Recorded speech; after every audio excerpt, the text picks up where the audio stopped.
Tardes con todos. Muchas gracias por haberse tomado el tiempo para acudir el día de hoy y por la demora también que hemos sufrido en relación a estas últimas diligencias que son de público conocimiento y nos han demorado un poco para poder acudir. Estamos aquí presentes. Muchas gracias a todos por su tiempo. Muchas gracias también al señor Enrique Ortega, al señor moderador del Colegio de Abogados de Lima, y al señor decano, al señor Raúl Canelo Rabanal, decano del Ilustre Colegio de Abogados de Lima. En esta oportunidad vamos a continuar con el desarrollo de las clases. Vamos a procurar ser más dinámicos, más activos, con la intención de que podamos aterrizar estos conceptos que, si bien tienen un alcance jurídico y también un alcance procesal, es menester también de la persona que explica el contenido de ellos, poder trasladar a ustedes finalmente una visión más activa para que podamos aplicarlo en nuestro mundo profesional. ¿Y qué vamos a tocar el día de hoy? ¿Cuál es la temática del día? Bueno, el día de hoy vamos a tocar, dentro de los puntos emblemáticos y desarrollos jurisprudenciales y doctrinarios, la valoración de la prueba y la sentencia en el proceso penal. ¿Qué es la prueba? Es la primera reflexión. Y arrancamos. ¿Qué es la prueba? La prueba puede estar definida como un elemento constitutivo que demostrará la verdad. Un elemento constitutivo que demostrará la verdad sobre un hecho, que permitirá sostenerse en una teoría del caso propuesta por alguna parte procesal o fiscalía o defensa con la intención de convencer a un juez, con la intención de convencer a un juez, o una sala o algún plenario. Entonces, versa sobre un elemento constitutivo que busca afianzar una teoría del caso para demostrar qué cosa, la verdad. Un sector de la doctrina se inclina por un criterio distinto entre interpretación y valoración. Una cosa es interpretar y otra cosa es otorgarle un valor jurídico, argumentando que la primera otorga la credibilidad atendiendo al sistema de valoración, ya que supuestamente se explica o declara el resultado obtenido en los medios probatorios. Mientras que la segunda, entre tanto, permite realizar un análisis crítico sobre las pruebas practicadas, ya que se reconoce, estima o aprecia el valor que se ha podido alcanzar sobre las afirmaciones fácticas, concluyendo si un hecho quedó o no finalmente probado. Entonces tenemos dos vertientes. Por un lado, la interpretación, de qué forma podemos interpretar la prueba, un elemento constitutivo, y de qué forma podemos valorarlo. ¿Y de dónde vienen los mecanismos de interpretación? Recordemos, métodos de interpretación de la norma, la interpretación de la ratio leyes, la interpretación literal, la interpretación sistemática. ¿De qué manera o mediante qué mecanismo podemos entender el significado de un elemento constitutivo? Es decir, apareció el arma y se está acusando de feminicidio. Ok, ¿el arma de por sí es prueba?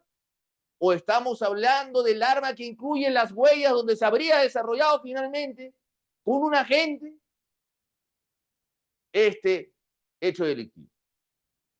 Entonces, ¿de qué manera interpretamos? ¿No? Y sobre todo también cuando hablamos de prueba indiciaria, cuando tocamos indicios, ¿qué son indicios? ¿Cómo construimos en base a teoría indiciaria una responsabilidad penal? La famosa también imputación recíproca. Puede darse el caso que yo no sepa directamente que se esté cometiendo un delito, pero por formar parte de un grupo que a su vez tuvo conocimiento con otras personas, debo entender que también sabía. ¿Qué caso fue aplicado este criterio de la imputación recíproca? El caso del señor Kenji Fujimori, donde considero que injustamente se utilizó este argumento para sostener la existencia de responsabilidad. El señor Kenji Fujimori nunca estuvo reunido para tratar alguna ventaja a favor de alguna persona. Pero sin embargo se construye la teoría del caso de fiscalía sosteniendo que como determinados asesores o congresistas que tienen cercanía a él habrían tenido contactos, bueno, se presume que debía conocer, algo similar a la teoría mediata, que yo considero finalmente tiene que ser amparado siempre y cuando existan elementos periféricos para darle fortaleza a la teoría del caso. No basta con señalar. Únicamente con señalar podría generar finalmente una afectación de un derecho a la libertad, una restricción a un derecho fundamental, o condenar a una persona. Y eso contraviene la ley, porque finalmente la sentencia condenatoria se da cuando hay certeza absoluta. Si no hay certeza absoluta, no se puede condenar a alguien. Por eso es muy importante saber cuándo vamos a interpretar y cuándo vamos a valorar finalmente la prueba. Y de esa manera se desarrolla la valoración de la prueba del elemento constitutivo en el derecho penal. Es necesario, no obstante, tener presente que la prueba de manera absoluta no puede ser valorada. Y no puede ser valorada solamente hasta ese momento, pues existe una fase preliminar, donde el magistrado analiza durante el desarrollo del proceso judicial cuáles son los alcances de la prueba, es decir, los elementos de convicción solamente presentados construyen una teoría del caso, no, tienen que estar uniformizados, tienen que estar concordados, tienen que estar alineados, tienen que estar siempre guiándose por el principio de uniformidad a efecto de respaldar una teoría del caso. Al determinar si es necesario ordenar de oficio o a instancia de parte una nueva prueba sobre la fiabilidad de una ya practicada, eso es cuando al juez necesita tener certeza absoluta, porque es necesario tenerla para condenar a alguien, o cuando se ordena una nueva prueba que verse sobre un extremo de alguna hipótesis en conflicto que no ha sido suficientemente acreditado. También esta nueva prueba se da en los casos cuando no he tenido la oportunidad de hacerlo. No basta con decirlo, voy a hacer ahora la pericia. No. Cuando por eventos determinados tal vez no tuve la información para realizar la pericia. Y con el devenir del tiempo, luego ya en fase judicial, ya era fácil. Apareció el manuscrito, apareció el documento falsificado, ya podemos hacerlo ahora. Ahí se puede adoptar una nueva prueba. Porque tal vez antes no lo teníamos.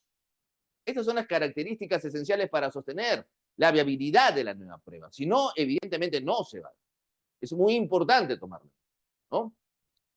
La valoración judicial de la prueba, por tanto, se deberá llevar a cabo una vez que se haya concluido el conjunto de elementos de juicio, cuando se haya analizado de manera integral los elementos de convicción, pues el objeto será en ese momento determinar el grado de responsabilidad y corroboración que esto genera, porque mediante los elementos constitutivos debidamente probados y corroborados se va a poder atribuir responsabilidad penal. No hay forma alguna de pensar que la hipótesis no tenga respaldo en elementos constitutivos. La hipótesis debe entenderse como la teoría del caso. Cuando la teoría del caso es planteada en un conflicto, esta teoría del caso tiene que estar sostenida en elementos constitutivos que deben ser corroborados. Eso es prueba. Si son debidamente corroborados, genera una convicción suficiente al juzgador de que no existe duda razonable para poder sentenciar. Y de por sí, de manera general, realizando una interpretación adecuada, es que se puede valorar el elemento constitutivo para atribuir responsabilidad penal en el caso en concreto.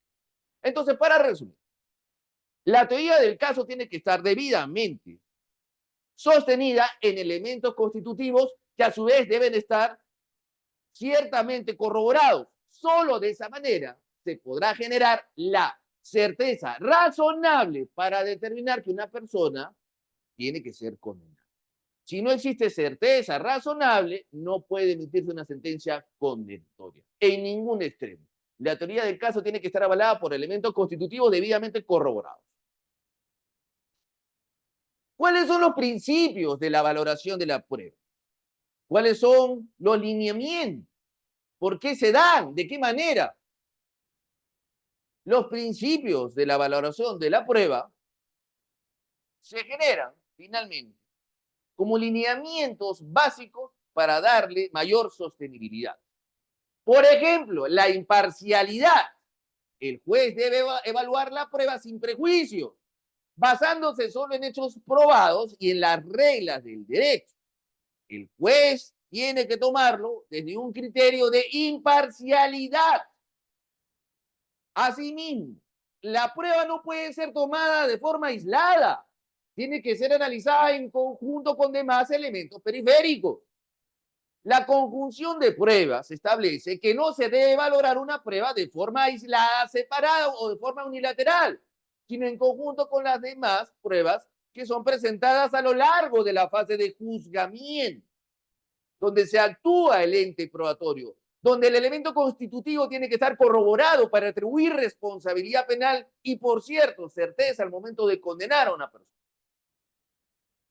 Siguiendo esa línea, tenemos también que debe prevalecer la racionalidad y razonabilidad en la valoración probatoria.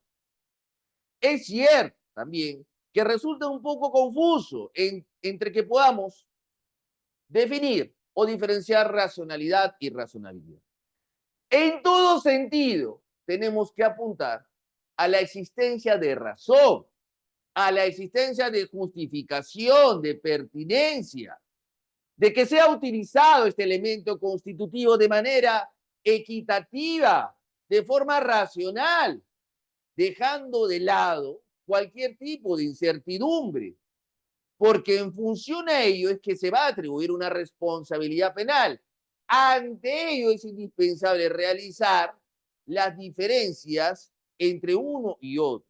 Por un lado, tenemos un criterio sostenido en la razón de qué manera podemos aplicar un elemento constitutivo y de qué forma también tiene un grado de aporte probatorio, un grado exponencial, un grado mínimo, racional. Es racional presentar la declaración de un menor de edad que no tiene vinculación en el caso, un testigo de oído, evidentemente que no.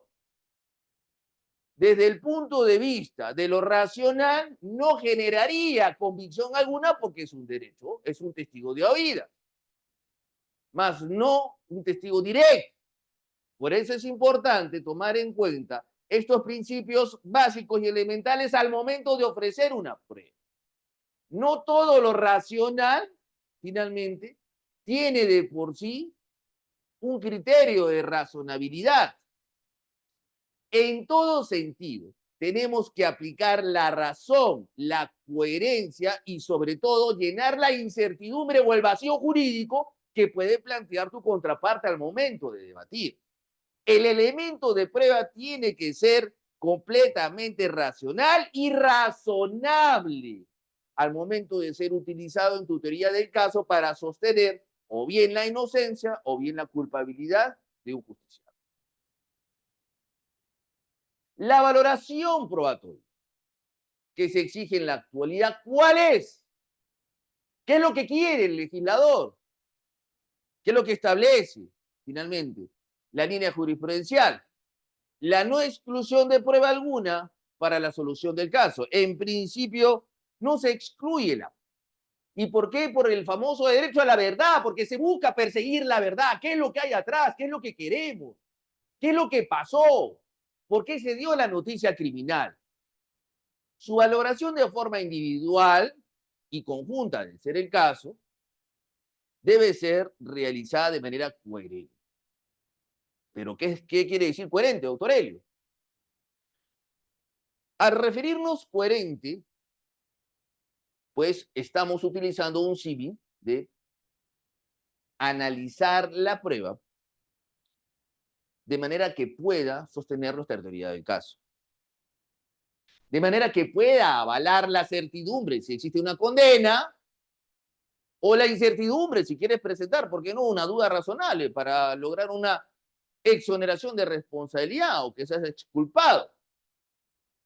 Sin duda alguna, la fiabilidad del medio probatorio va a depender de el tiempo, porque lógicamente un medio probatorio se puede desvanecer con el tiempo, carece de pertinencia, carece de fuerza, finalmente se ofrecen medios probatorios tal vez que han sido ya con el tiempo dejados de lado, pero mucho tiene que ver el periodo de tiempo en el cual se utiliza y de forma adicional, de qué manera y en forma en conjunta se puede sostener que existiría finalmente una atribución de responsabilidad. Y es cierto, porque la valoración probatoria en todo sentido exige, además de coherencia, que se pueda rescatar finalmente el derecho a la verdad y que puedas corroborar tu teoría del caso. La valoración tiene que ser en principio individual y también en conjunta. ¿Pero qué quiere decir eso, doctor Helio? Fácil. Ustedes no solamente van a presentar un elemento de prueba, van a presentar varios, 10, 15, 20. Bueno, tiene que existir trazabilidad en cada uno de ellos, vinculación. Si existe vinculación entre todos, podrás sostener una teoría del caso más homogénea que pueda generar la convicción al juez de que tú tienes la razón. Si solamente propones un medio probatorio es más difícil. Es por eso que en los casos donde se presentan delitos, noticias criminales y se busca sentenciar a una persona, estamos utilizando elementos de convicción que a futuro se volverán, ¿qué cosa? Elementos de prueba. En todo sentido, tienen que ser analizados de forma individual y también de forma conjunta. La valoración probatoria que se exige en la actualidad, como hemos señalado, ¿no? Tiene que partir por su fiabilidad. Tiene que generar certeza al magistrado. De lo que estamos hablando es correcto. De que estos elementos constitutivos se ciñen a un hecho corroborado que va a generar una certeza integral de que tenemos la razón. Es necesario preguntarse lo siguiente ahora. ¿El medio probatorio es auténtico? ¿Es creíble? ¿Es válido? ¿Es objetivo? ¿O el delito finalmente no tiene relevancia? Otro tema importante para tomar en cuenta es el dato extraído, el dato probatorio, ha sido extraído de forma racional bajo la cadena de custodia. Yo recuerdo mucho un caso que defendí en ICA, donde cuestionamos justamente en la defensa de dos efectivos policiales que fueron intervenidos por personal de la DIRCOCOR, que fueron grabados con un celular, donde aparentemente habían cometido actos de corrupción de funcionarios. El tema es que durante el desarrollo de esta etapa intermedia pedimos la exclusión probatoria de uno de los videos. ¿Y por qué? Vamos a ver. Se aprecia un video donde oficiales de la DIRCOCOR se acercan a estos dos efectivos policiales que están en una camioneta y, bueno, los acusan de haber cometido un delito. Okay. Durante el camino, desde que son intervenidos estos efectivos policiales hasta que son puestos a disposición de la fiscalía, se graban también otros videos, ¿no? Y también el personal de la DIRCOCOR intervino, en este caso, al conductor, que estaba más adelante, y también grabó ello. Pero curiosamente no tenían en el video. Fiscalía los lleva a la cárcel bajo el entendido de que existe video 1, video 3 y video 5. Mi pregunta era, ¿el video 2 y el video 4 dónde está? ¿Y por qué era importante eso? Porque el señor denunciante dijo que fue presionado, intimidado y coaccionado para denunciar. Fiscalía no lo tenía, porque la policía, según refirieron, se grabó. Se le borró el video. Ahora la pregunta es, ¿cómo grabaron estos videos? Desde el celular de uno de los efectivos policiales. Y ante la tesis de exclusión probatoria, lo que sostuvimos es lo siguiente. ¿Por qué no se retuvo este teléfono celular? ¿Por qué no se lacró? ¿Por qué no se descargó la información y se puso de conocimiento de fiscalía? La respuesta del fiscal jamás me la voy a olvidar. Porque era un iPhone. Porque era un iPhone, ¿no? Y es caro, el iPhone es caro, no podemos dejar sin celular al policía. Por Dios, ese era un elemento de prueba. Y ahí se podía corroborar que en efecto era cierto, de acuerdo a la teoría de la defensa, que se estaba intimidando y coaccionando, en este caso al denunciante. Pero lo más importante es que fueron estos videos obtenidos de forma irregular. ¿Y por qué de forma irregular? Ya. Porque tenían el celular iPhone, no lo lacraron, los efectivos policiales se fueron a su oficina, lo quemaron en un USB y luego el USB lo lacran. No, pues ahí no existe cadena de custodia. Y encima cortaron los videos. No genera, pues, la convicción necesaria de que sea un elemento probatorio completamente fiable. De forma aislada, de forma conjunta, rompe las reglas de la obtención y el dato probatorio necesario para ser considerado como fuente directa de prueba. Por eso es que se pidió la exclusión, cuando no sigue el procedimiento regular de extracción, ¿no? Ahora bien, con respecto a ello, Las inferencias de la valoración deben ser formuladas a partir de la ciencia, de las reglas, de la experiencia, pero sin dejar de lado hechos claros y concretos con respecto a la investigación. Claro, de acuerdo a las reglas máximas de la experiencia, no existe el cohecho, no está aprobado. Pero entendemos que como están juntitos, el señor Andrés Hurtado y la señora Peralta, entendemos cómo han viajado, ahí está la coima, ahí está, no. Bueno, ¿quién define las reglas máximas de la experiencia? Pues el juez.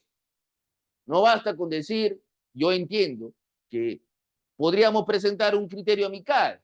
Bueno, ya dependerá de Fiscalía sostener, no, pero han viajado muchas veces, por reglas máximas de la experiencia, porque le debe un favor. La pregunta es, ¿cuál es el favor? ¿Cuál es el expediente? No, debe estar por ahí. Investigue, no hay que llevar a la cárcel para investigar. Es otro tema. Pero las reglas de la máxima de la experiencia están definidas finalmente por lo que pueda establecer la jurisprudencia en cada caso en concreto. ¿Cómo se maneja él? ¿No? Tiene que ser un elemento objetivo también para ser tomado en cuenta, no puede ser una mera inferencia, y es lo que criticamos. Los medios de prueba pueden ser de distintas naturalezas. Testimoniales.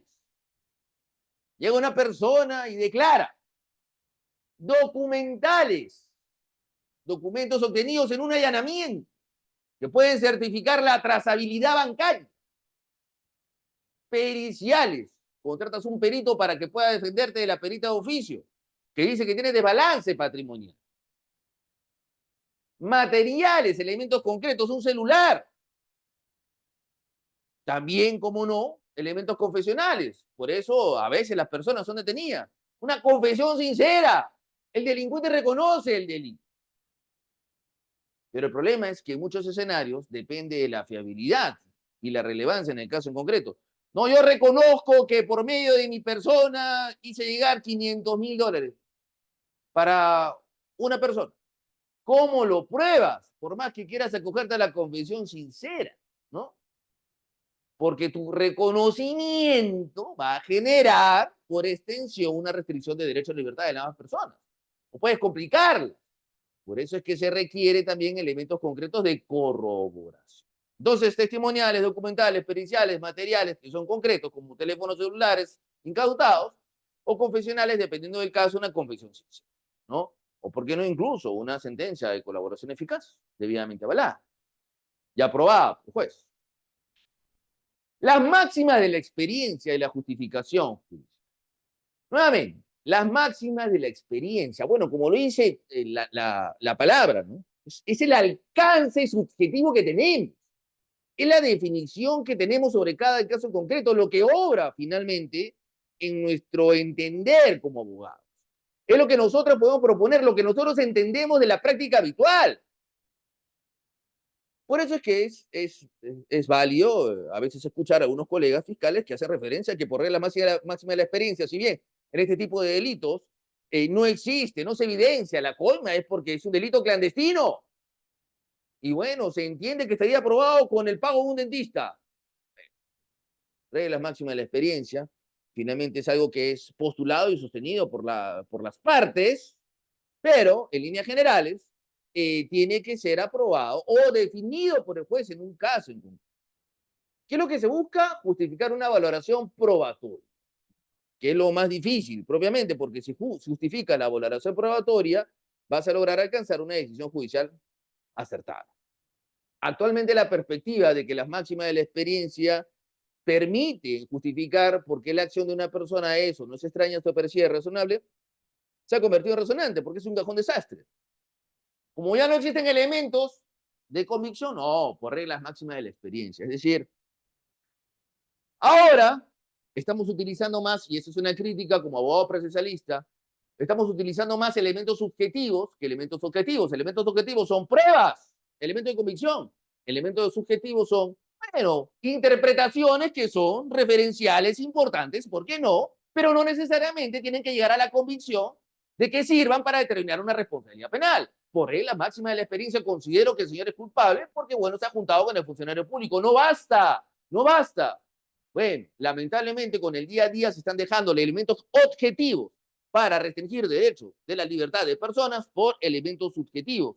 Vuelvo a repetir, que son inferencias válidas, respetables, como no, pero que interpretadas de manera pausada y detallada permite generar convicción de qué responsabilidad, evidentemente que no. Por último, tendrán que ser analizados en concreto y en conjunto, como ya hemos conversado previamente, a efectos de entender si la teoría del caso es la correcta para restringir un derecho a la libertad de una persona. Existe un desarrollo claro sobre las experiencias individuales. Cuando hablamos propiamente sobre la valoración de la prueba. ¿Y a qué nos referimos? Sobre la participación directa de las personas en el evento, ¿no? Las adquisiciones de conocimientos por parte de una persona, cuando hablamos de pericias, o aquellas prácticas que ejecuta ésta sobre determinados hechos para descubrir algo por sí mismo. Estas van a encontrarse plasmadas en cada persona, toda vez que su radio de alcance es singular. Por eso es el contenido de una declaración testimonial, y el primer elemento de pruebas testimoniales, es darle validez al alcance y al contenido de testimonio. ¿Cuál es la experiencia individual, el contenido, el alcance? ¿No? Las experiencias individuales que tienen los abogados penalistas al momento de litigar o investigar un determinado tema académico. ¿Por qué no? Porque eso nos sirve finalmente para poder trasladarlo en un caso concreto. Por ejemplo, la aplicación de la ley de crimen organizado. Podemos, hemos seguro, y ha pasado a algunos colegas que han tenido la posibilidad que algunos jueces lo aplican y otros jueces practican el control difuso. O con respecto a la inaplicación de los alcances de delito de lesa humanidad. Ahora que ha estado de moda, hace poco se propuso esa ley, fue promulgada. El caso Pativilca, por ejemplo, fue inaplicado. Yo considero que no era necesaria la ley para tomar en cuenta que una persona no tiene que ser procesada por hechos que al momento de ser cuestionados no eran delitos. Pero bueno, se hizo la ley. Los jueces, a pesar que está en la Constitución, la inaplican. Determinado juez. Finalmente, el mundo de derecho nos permite discrepar razonablemente, jurídicamente hablando, académicamente hablando, en todo sentido, de manera respetuosa. Sin embargo, no podemos dejar de lado que las experiencias individuales no constituyen de por sí un elemento fuerte suficiente para inaplicar una ley. De ninguna manera. La inaplicación de la ley tiene que darse en atención a un control difuso debidamente sostenido en el test de proporcionalidad. No basta con decir, lo inaplico porque considero de que es una ley mala. No es correcto. Para eso está el test de proporcionalidad ya propuesto por el Tribunal Constitucional, donde se han determinado los alcances generales para que los abogados magistrados también puedan discernir sobre los alcances de una ley, si es buena o es inadecuada. Una cosa es ser buena y otra cosa es inadecuada. Y otra cosa, es más importante, que contravenga la Constitución. ¿Qué quiere decir esto, doctor Helio? Así muy sucinto. Vamos a ver. La ley dice, nadie puede ser investigado por hechos que al momento como tal no eran delitos. Y a requerimiento acusatorio llega contra el señor expresidente Alberto Fujimori, te acuso por delito de lesa humanidad. Vamos. Señor fiscal, al momento de los hechos, ¿había delito de lesa humanidad? No. Entonces, ¿por qué me tipifica lesa humanidad? No, por el derecho a la verdad. Sí. Muy bien, sigue. Que es algo injusto e ilegal. Pero volviendo al escenario, se precisa una ley donde se detalla que nadie puede ser procesado por ello. Es una ley. Y el juez lo que hace lo inaplica. Pero mi pregunta es, ¿cómo vas a inaplicar una ley que no contraviene la Constitución? Porque la ley dice que nadie puede ser procesado por hechos que al momento que fueron cuestionados no eran delitos.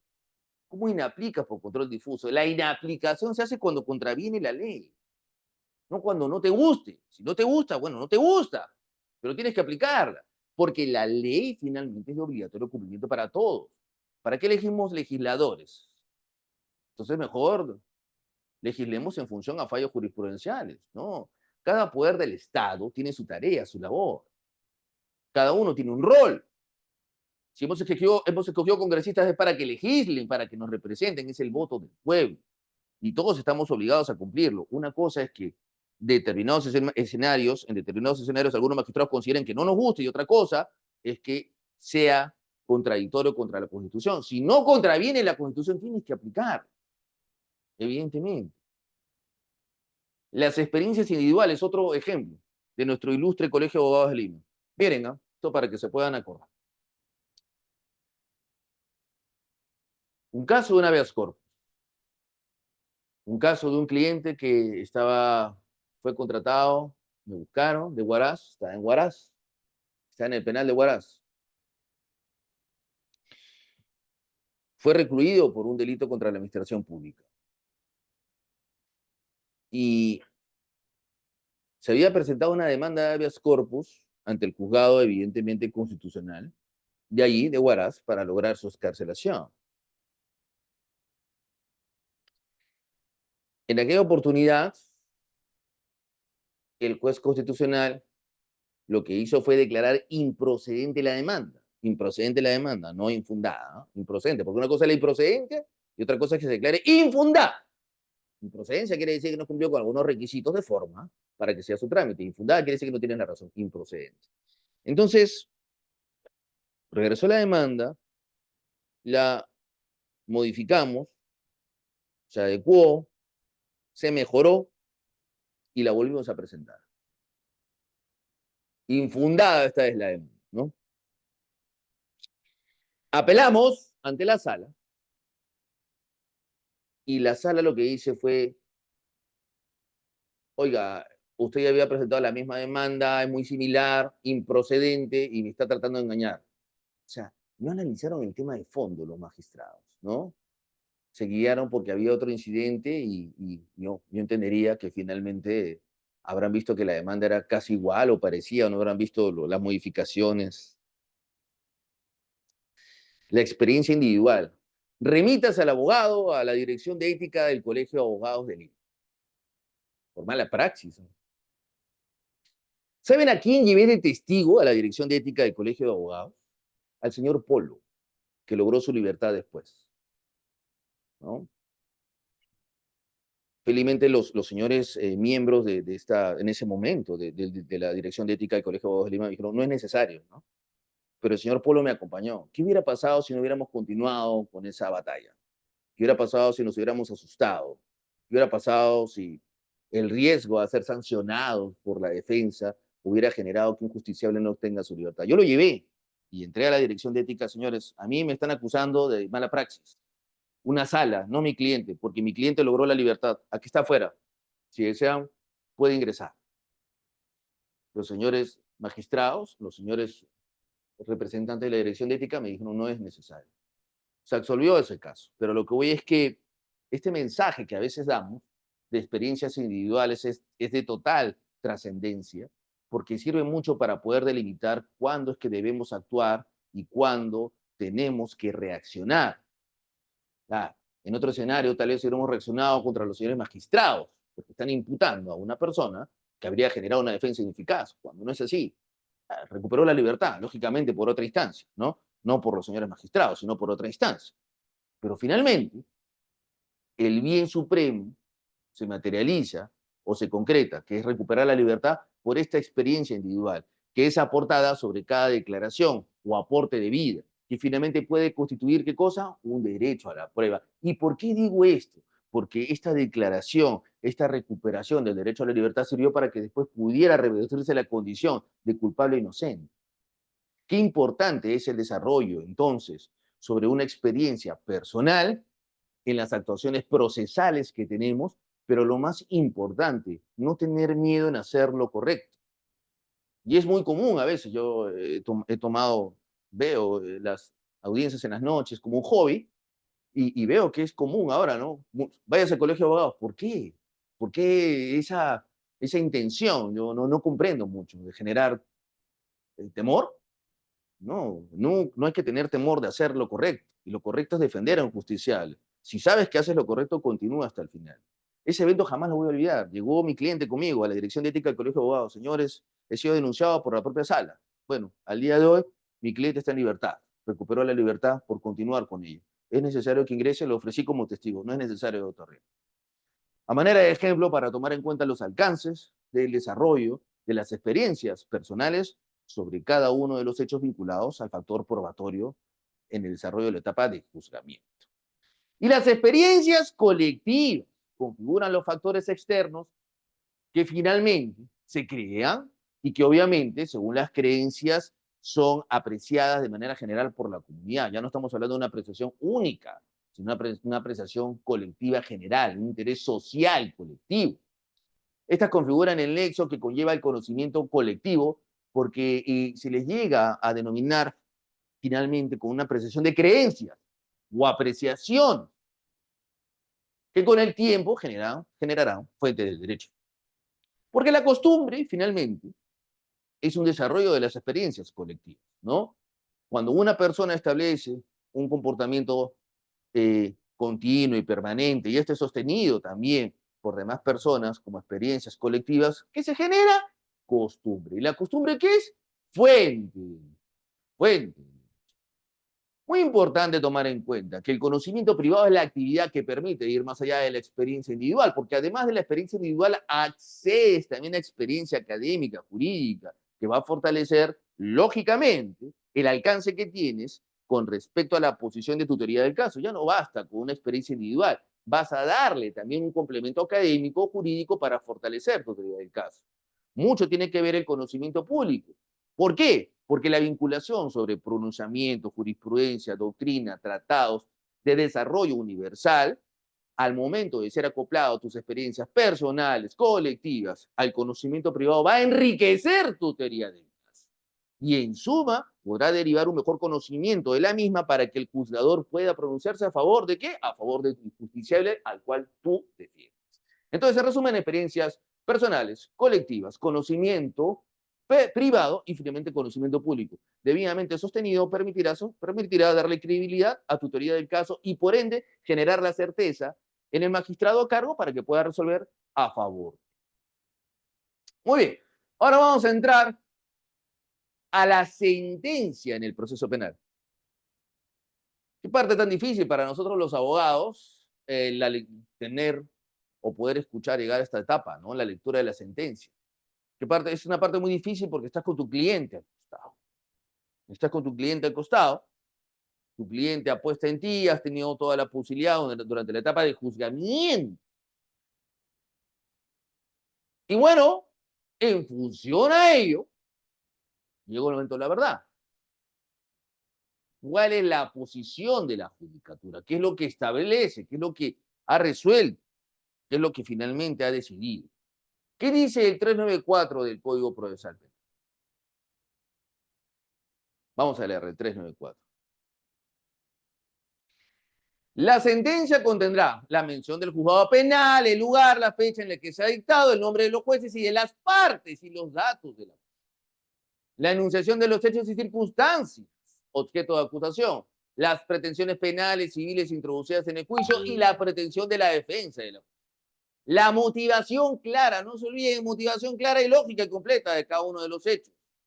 Y evidentemente, todas las circunstancias que se dan por probadas y la valoración de la prueba que la sustenta. Entonces, la motivación, pero no basta con decir la motivación, tiene que ser clara, correcta, lógica, en función a todos los hechos. Una motivación que se genera por los hechos denunciados y las circunstancias que se han desarrollado a lo largo del juicio.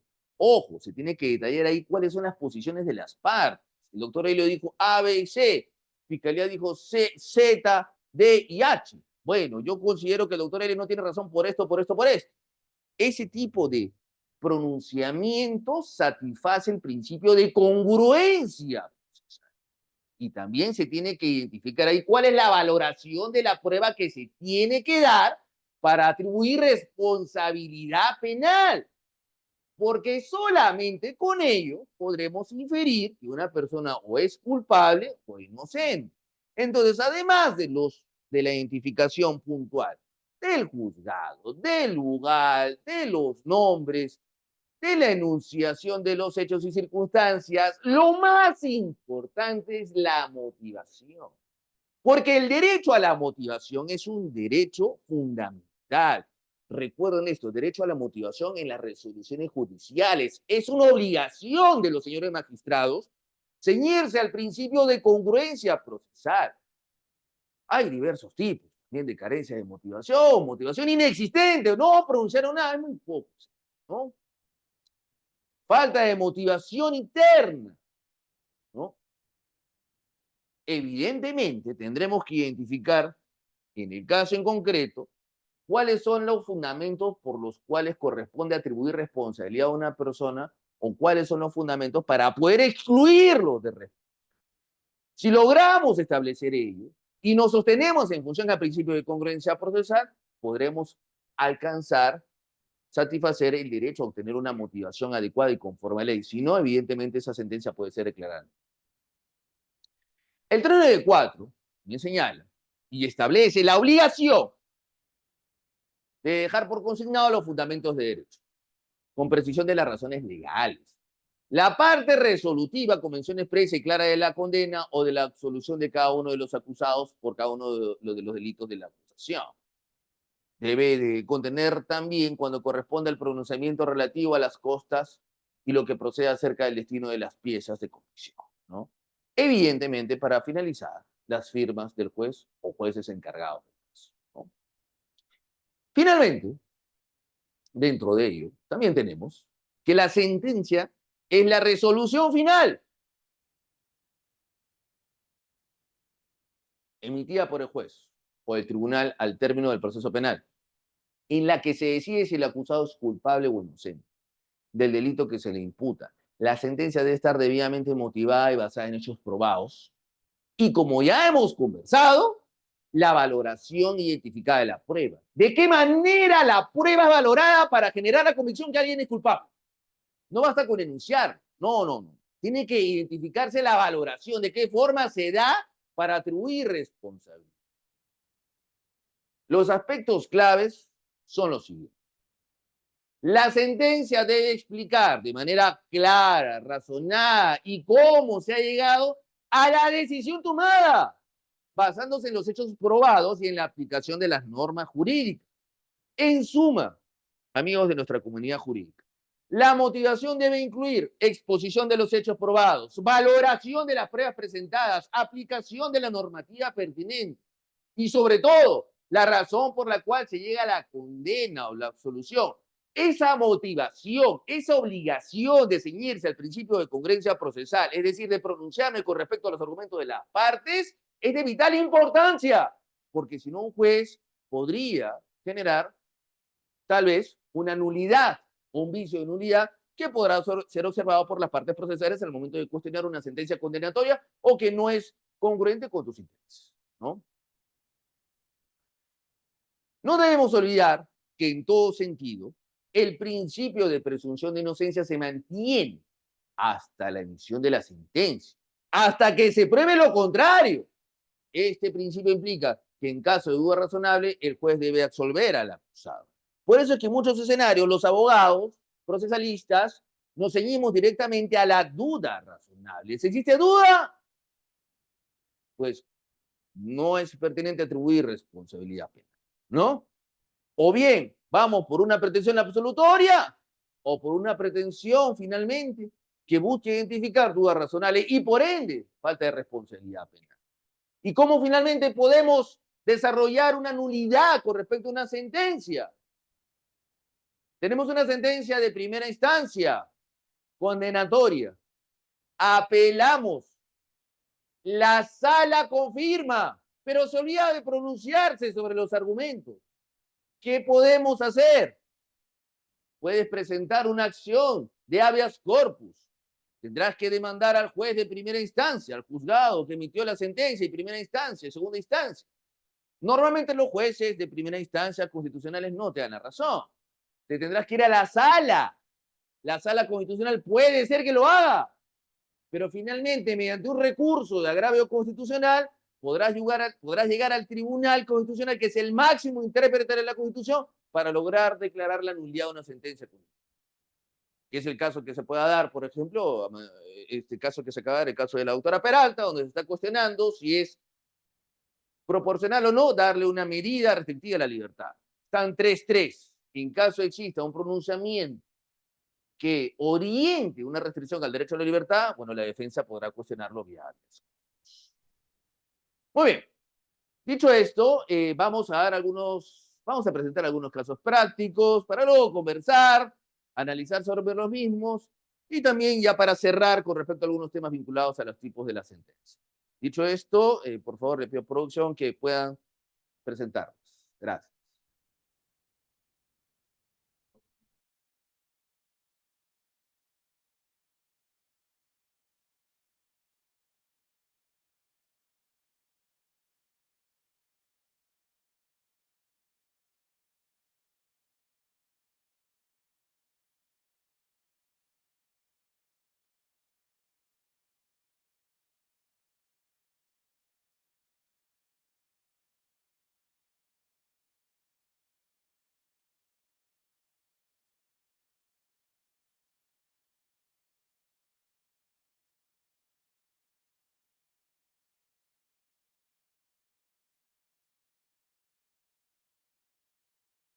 ha hecho referencia de trato cruel, esto está grabado. ¿Y qué es lo que dijeron? Ellos se dirigieron por la avenida Javier Prado, hicimos una parada en la juguería 4 estaciones. Cuando he repreguntado y contestado en su declaración ante vocal superior, el señor Dyer, o sea, se demoraron, no voy a leer todas las declaraciones, evidentemente, eso está en nuestra demanda y en los anexos, ¿no? O sea, hay un trato cruel, lo recogieron, el señor salió, se fueron a comer. Con el señor Gorrito también, lo buscaron, se despidió de toda su familia, salió y le dieron alimentación también. ¿Cuál es el trato cruel? A una persona que se le secuestra y se le pretende hacer trato cruel, entiéndase pegar, humillar, golpear, ¿se le permite utilizar su celular? ¿Se le permite llevar su celular?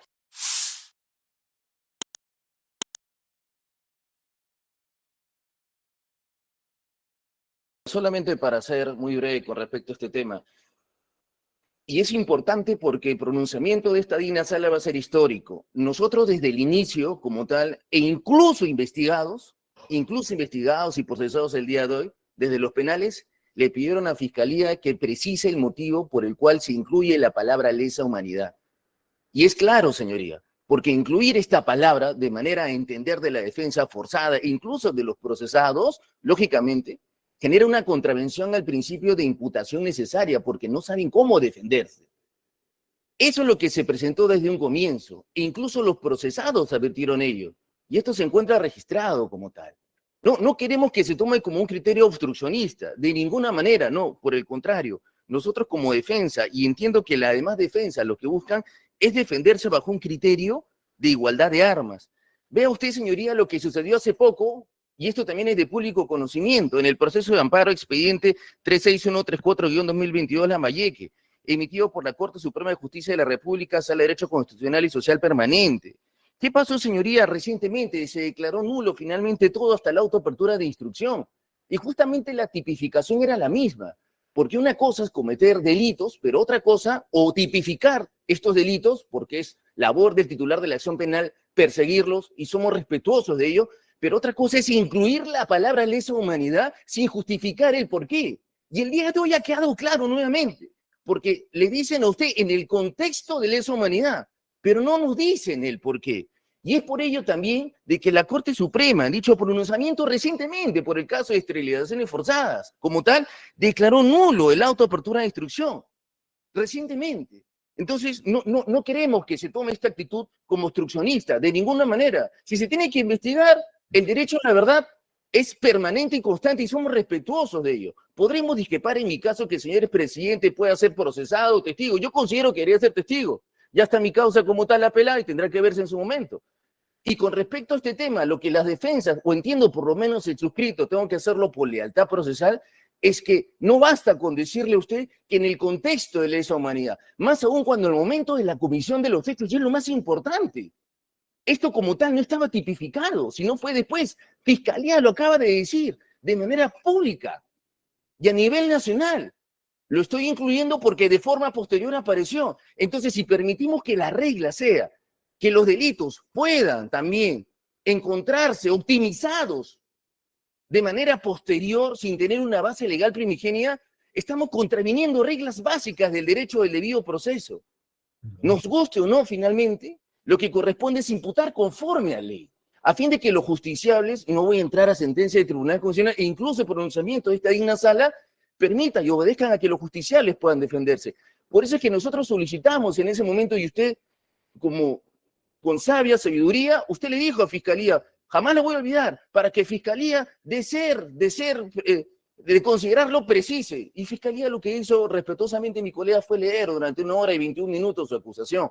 Hasta el día de hoy nosotros como defensa no sabemos por qué se incluye la palabra lesa humanidad bajo un test de convencionalidad que no nos dice cómo lo ha aplicado porque Fiscalía lo vuelve a leer. Y lo segundo, más aún, porque es una inclusión de manera, entendemos nosotros, equivocada por cuanto esta figura como tal apareció después. Nos guste o no nos guste. Los hechos que son presuntamente investigados aquí, en función al derecho a la verdad, datan del año 92. No podemos finalmente utilizar una figura que data del año 2002 para aplicarlo de forma retroactiva. Eso es contravenir una regla básica, entiendo yo, del derecho a imputación necesaria, pero lo más importante, al criterio fundamental de respeto al debido proceso. Con esa salvedad, señoría, y aprovechando nuevamente la observación de la defensa, es que es importante que Fiscalía precise por qué lo hace. Y no basta con decir en función del criterio de convencionalidad, sino hay que desarrollarlo como tal. Si se busca perseguir una sanción penal, si se busca sancionar penalmente a una persona y atribuirle finalmente una pena privativa de la libertad, lo que corresponde es por lo menos decirle por qué claramente corresponde atribuirle ese delito, en función nuevamente al contexto de lesa humanidad no explicado al día de hoy. Gracias, señoría. Bien. La señorita fiscal, en atención a la participación de la defensa, brevemente, doctora, ¿en qué punto de la acusación se destaca las circunstancias especiales, fácticas de un contexto de lesa humanidad? Sí, señorita magistrada, debemos mencionar que en el dictamen acusatorio y en los diferentes dictámenes subsanatorios también, ante las observaciones, se ha planteado, se ha explicado por qué se han aplicado estos instrumentos internacionales para dar el contexto de lesa humanidad. Véase, por ejemplo, en el dictamen 81-2017, por ejemplo, en la página 137 de dicho dictamen, en el ítem 7, hacia adelante, se explica la norma aplicable, asimismo, por qué se ha dado el contexto de lesa humanidad en el literal C.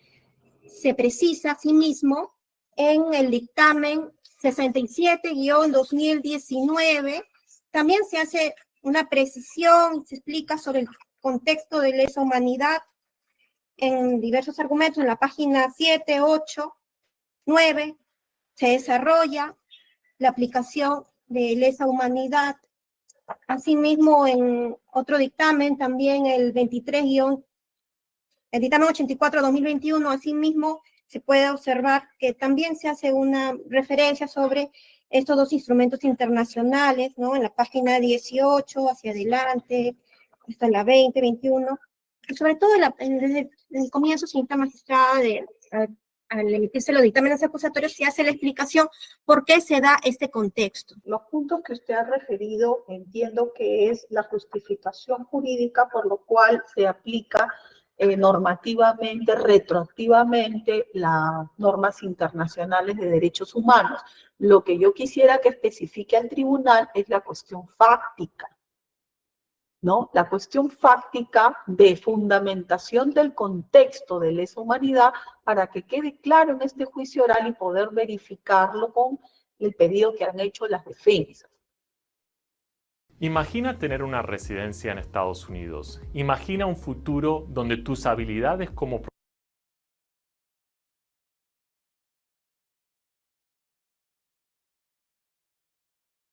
a efectos de ejercer como abogado lo que yo considero el valor irrestricto a un derecho fundamental, y esto es el ejercicio del derecho de defensa. Plantearé una serie de observaciones como abogado que buscan coadyuvar a que este proceso como tal sea analizado desde una perspectiva integral.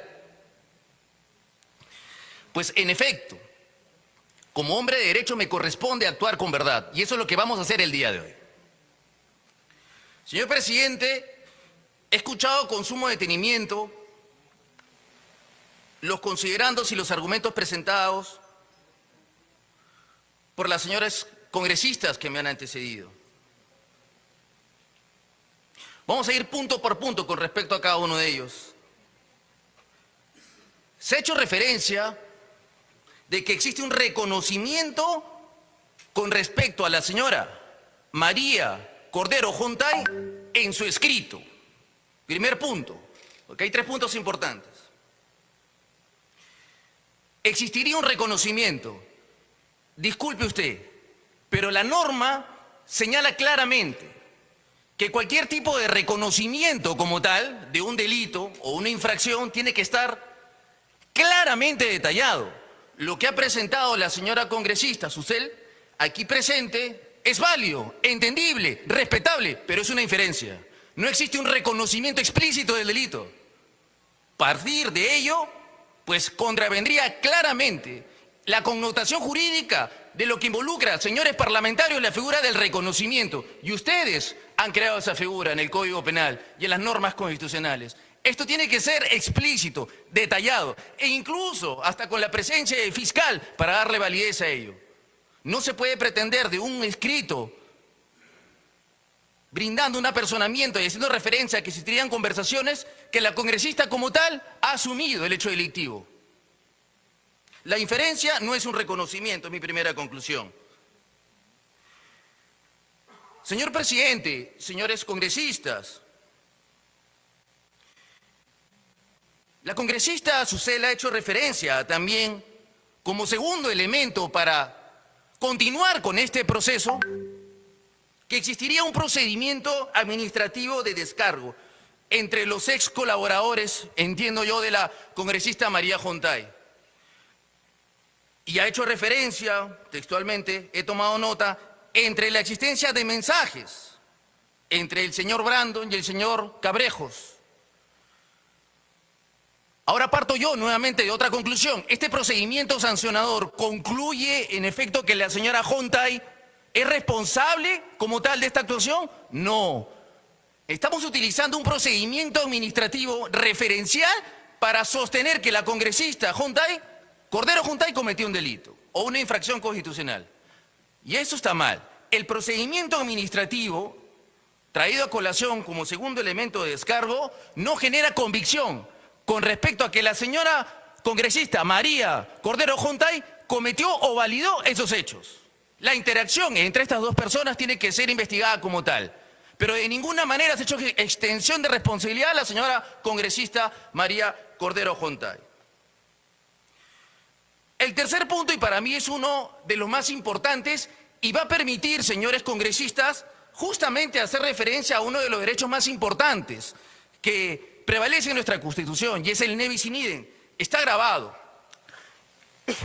La señora congresista Susel ha hecho referencia a que existen graves elementos de la carpeta 112. ¿Cuál es la carpeta fiscal 112? La carpeta fiscal 112 es la denuncia formulada por la señora Patricia Benavides, en ese momento la fiscal de la Nación en funciones. La señora fiscal presentó a ustedes, señores congresistas, una tesis, una teoría del caso, postulando dos delitos: concusión y cohecho, y otros más. Nosotros, como defensa, solicitamos en su oportunidad, en mérito a esta denuncia a la que seguimos el día de hoy, en mérito a esta denuncia, a la 359/2023, postulada por la congresista Moyano, únicamente por el delito de concusión, postulamos la acumulación, porque, señores congresistas, no podemos tener dos procesos que se siguen por los mismos hechos. Eso es justamente lo que el legislador en su momento preveyó como la figura del ne bis in idem. Entonces, me llama a mí poderosamente la atención que cuando hacemos la solicitud de acumulación en cuanto a este proceso, el 359/2023, que se acumule la denuncia 112, me dicen de que no es pertinente. Lo respeto, lo entiendo. Me tengo que apartar jurídicamente porque son los mismos hechos y es la misma materia. Pero ¿cómo el día de hoy nos pueden decir, como tercer elemento de convicción, textualmente, existen fundados elementos y mensajes de la carpeta 112/2023? Entonces, ¿por qué por un lado se niega el derecho, pero por otro lado utilizamos ese medio probatorio para sostener un proceso constitucional? ¡Constitucional! Entonces, yo lo que critico aquí es la forma. Por un lado, si se restringe la posibilidad de defendernos con respecto a todas las denuncias, ¿por qué por otro lado lo utilizamos? Eso está mal. No lo digo yo, hemos aportado también una opinión consultiva que espero también sea evaluada en su momento, donde se puede desarrollar claramente cuáles son los alcances del principio de ne bis in idem e incluso pronunciamientos del Tribunal Constitucional que avalan nuestra tesis, porque la congresista Susel Paredes ha hecho referencia, en efecto, a un pronunciamiento del año 2001, lo entiendo, lo comprendo y lo sostengo. Pero también hay desde el año 2021 y 2020, donde se hace referencia al que el principio de ne bis in idem y el derecho de defensa es un derecho irrestricto. Entonces, ¿qué pasó con el 381-2021? ¿Qué pasa con los pronunciamientos del Tribunal Constitucional donde en efecto nos garantizan esta tutela? Podemos utilizar el pronunciamiento del año 2000, lo comprendo, son válidos, pero también en la actual jurisprudencia del propio Tribunal Constitucional se avala nuestra petición. Entonces, corresponderá a ustedes determinar si era correcto juntar o no los procesos, porque lo que correspondería en este caso, y si se deniega este pedido y ustedes, señores congresistas, no lo advierten, es que tendríamos dos procesos similares, que justamente es algo que se ha cuestionado. Ahora bien, con respecto a los elementos de descargo presentados por la defensa, he hecho referencia con respecto a la señora congresista María Cordero Juntay, que como tal merece también un respeto a sus derechos fundamentales. En efecto, todo congresista como tal está sometido al escrutinio popular y a las noticias periodísticas, pero ello, como tal, no puede de ninguna manera sobrepasar la labor que tenemos nosotros como ciudadanos de exigir el debido proceso. Señores congresistas, hemos ingresado por mesa de partes el auto final, un pronunciamiento judicial. ¿No formalizas tu negocio por falta de tiempo o conocimiento? Te presento Crece, la plataforma del BCP para constituir tu empresa desde 450. Donde finalmente el cuarto juzgado de familia otorga medidas de protección a la señora Juntay. Yo puedo comprender definitivamente que para un sector determinado de la política y ciudadanos, en efecto, puede existir alguna contravención, pero tenemos que ver las dos caras de la moneda. ¿Qué hemos presentado nosotros? Se ha seguido el procedimiento regular por el cual el cuarto juzgado de familia, mediante un auto final consentido, donde el señor Cabrejos interpuso el recurso de apelación tarde y quedó consentido, se dictaminó que el señor, para este juzgado, es una persona agresora. No lo digo yo, lo dice el cuarto juzgado de familia. Por medio de lo cual finalmente se otorgó medida de protección a la señora congresista Cordero Juntay. ¿Y en base a qué? ¿En base a qué? En base, pues, como ha sido detallado en un informe psicológico de carácter también médico, sostenido por el Centro de Emergencia Mujer, a efectos que también se tenga en cuenta que ha sido realizado por el Estado y no por particulares, como tal, se ha logrado determinar afectación cognitiva. ¿Y en mérito a qué? En mérito a un proceso que se ha seguido por una denuncia de acoso sexual. Entonces, la verdad es como tienen que ser. Esta documentación ha sido presentada al Parlamento. Lo que corresponde finalmente, como tal, a ustedes, señores congresistas, es que puedan analizarlo de manera integral. Y si es que verdaderamente existe alguna trazabilidad entre el auto emitido por el juez encargado de este proceso, donde el señor Cabrejos es considerado como tal una persona agresora en contra de una mujer, en función a la ley 30364 que, señores congresistas, ustedes promulgaron y crearon finalmente, o por el contrario desestimar nuestro argumento. No decimos que no se tenga que investigar, de ninguna manera. Sería irresponsable de mi parte. Lo que yo pido es que se sigan las reglas del debido proceso. ¿Qué pasó con este auto final? ¿Qué pasó con un pronunciamiento judicial? ¿Qué pasó con este informe psicológico emitido por el propio Estado? Eso es muy importante a tomar en cuenta al momento de emitir una resolución final.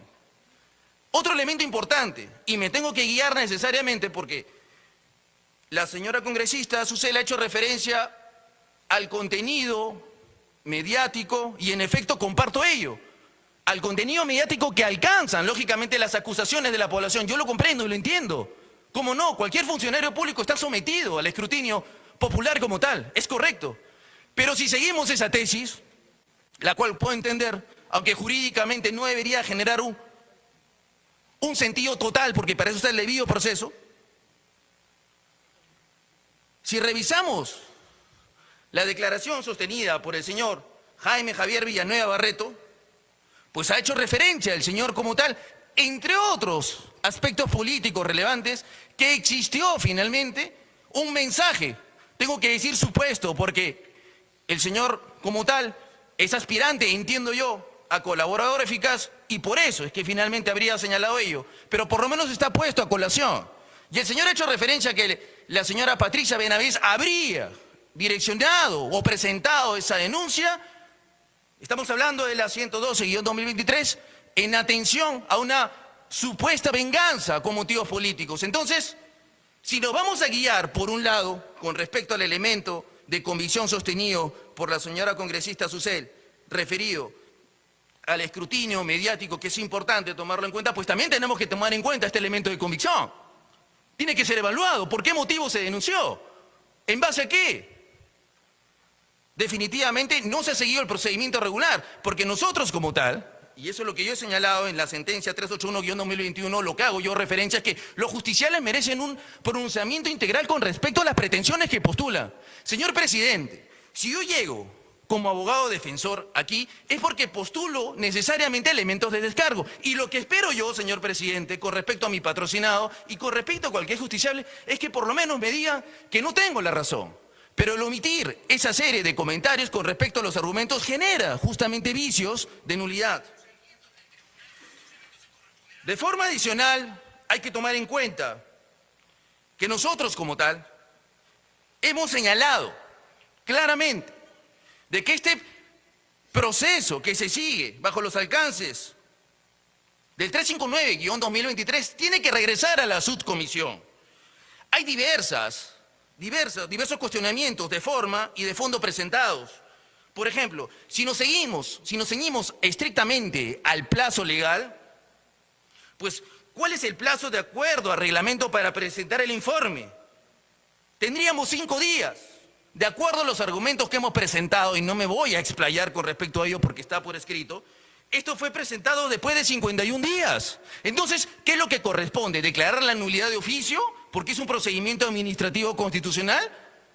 ¿Es válido presentar un informe después de tanto tiempo? Si en el reglamento del Congreso nos dan 5 días, ¿es válido que el informe sea presentado por la congresista encargada al día 51? Si exigimos el cumplimiento de la norma, pues también nosotros tenemos que hacerlo.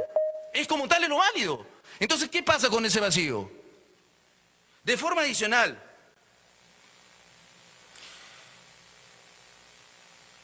dentro de los alcances de este proceso que se ha venido llevando a cabo, 359-2023, como bien ha mencionado la señora congresista que me ha antecedido, se han presentado testigos, pero yo no he escuchado en ningún momento, señores congresistas, que les hayan hecho referencia que fueron cerca de 7 testigos y 6 testigos indicaron de que no pasó ningún tipo de recorte o ningún tipo de atropello de parte de la congresista María Cordero Jontay. Los han presentado ustedes como una sábana de elementos de convicción. No está mal, pero deberían decirles también a ustedes que existen testigos en los cuales, de acuerdo a su pliego interrogatorio, se ha determinado que no se ha encontrado absolutamente nada. Ellos mismos. Entonces, siguiendo el elemento de convicción de la señora congresista Susel, indicando de que con la declaración basta, pues entonces tengo 6 testigos que dicen que no pasó ello. Por eso es importante investigar y por eso es importante no partir de premisas para condenar a una persona. Yo no digo, señores congresistas, de que en el caso en concreto no debamos investigar, por el contrario, tiene que hacerse, pero bajo los estándares del principio de legalidad y del ejercicio del debido proceso. Lo más importante, y a mí lo que me llama poderosamente la atención, es que en la práctica como tal, yo he pedido y he solicitado que esto se acumule. La carpeta 112 ingresada acá, utilizada en el informe, porque el informe ha sido construido incluso con datos relevantes del colaborador eficaz. Entonces, para presentar un informe, sí utilizo esto, sí utilizo la carpeta 112, sí utilizo aspectos importantes del colaborador eficaz. Pero cuando te doy acceso a ti, o cuando tú me pides a mí el acceso para acumularlo sin defenderte, no te lo doy. Eso está mal. Por eso es que justamente en su momento insistimos de manera contundente con la acumulación. Lo que correspondería en atención a todo ello es que se pueda valorar y que se tenga en cuenta que este 4º juzgado de familia, como tal, ha emitido ya una resolución judicial. Claro, el escarnio público y mediático lógicamente sirve para los justiciables, para controlar, como tal, de alguna u otra manera, el rol de los funcionarios públicos, pero no es determinante. No es determinante. Yo he tenido la oportunidad de defender aquí a congresistas, donde se dañó el honor y la reputación de personas en base a difusiones periodísticas. Y al final quedaron obsoletas en el tiempo, no cometieron absolutamente nada. Vuelvo a repetir, el tema mediático es importante, pero no puede ser condicionante para que se emita una resolución para sancionar a una persona sin un debido proceso. Entonces, señor presidente, agradeciendo finalmente el tiempo otorgado y de manera muy puntual, yo solicito que se tenga en cuenta que con respecto al primer elemento de convicción presentado por la congresista Susel Paredes, haciendo referencia a que existe un reconocimiento, es una diferencia válida y respetable de la señora congresista.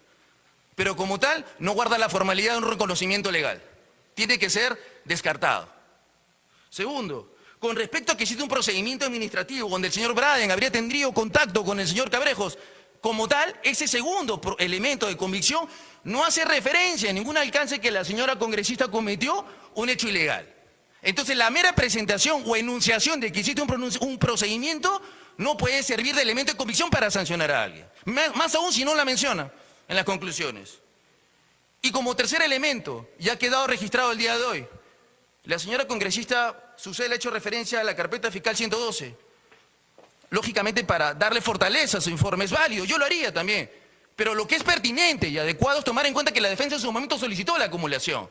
Y no podemos defendernos de ninguna manera si es que no se nos permite acumularlo como tal, en atención a una presunta afectación al debido proceso y al principio de ne bis in idem, sustentado, señor presidente, sustentado incluso por la opinión constitucional técnica emitida por el doctor Domingo García Belaúnde, quien hace referencia a todo lo que he hecho yo a colación el día de hoy, donde se tiene que dejar claramente por sentado que incluso este jurista, que es padre constitucional, padre de derecho constitucional contemporáneo, hace referencia a que esto se debió acumular, que no es ningún tipo de obstrucción, es un pedido válido en atención al principio de debido proceso y motivo por el cual nosotros, señor presidente, como defensa, solicitamos muy respetuosamente que, advirtiendo estos defectos de forma y fondo, se devuelva a la subcomisión, valorando incluso el auto final por medio del cual la señora congresista tiene medidas de protección con respecto al señor Cabrejos, e incluso que ha quedado consentido porque el señor lo presentó tarde, e incluso tomando en cuenta que el señor sigue llevando terapias en mérito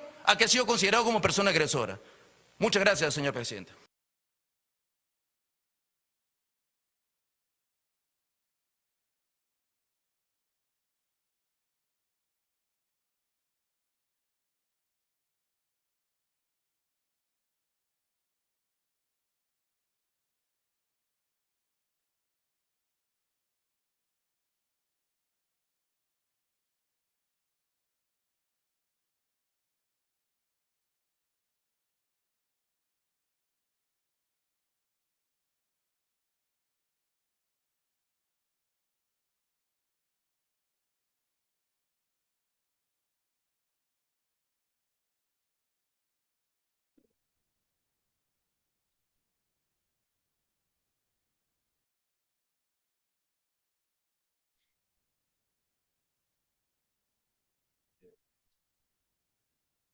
Muy bien, volviendo en este caso al desarrollo de la clase, y entiendo que han podido escuchar con detenimiento algunos videos donde se ha expresado mucho el alcance jurisprudencial y también doctrinario vinculado a las temáticas dadas y ya explicadas.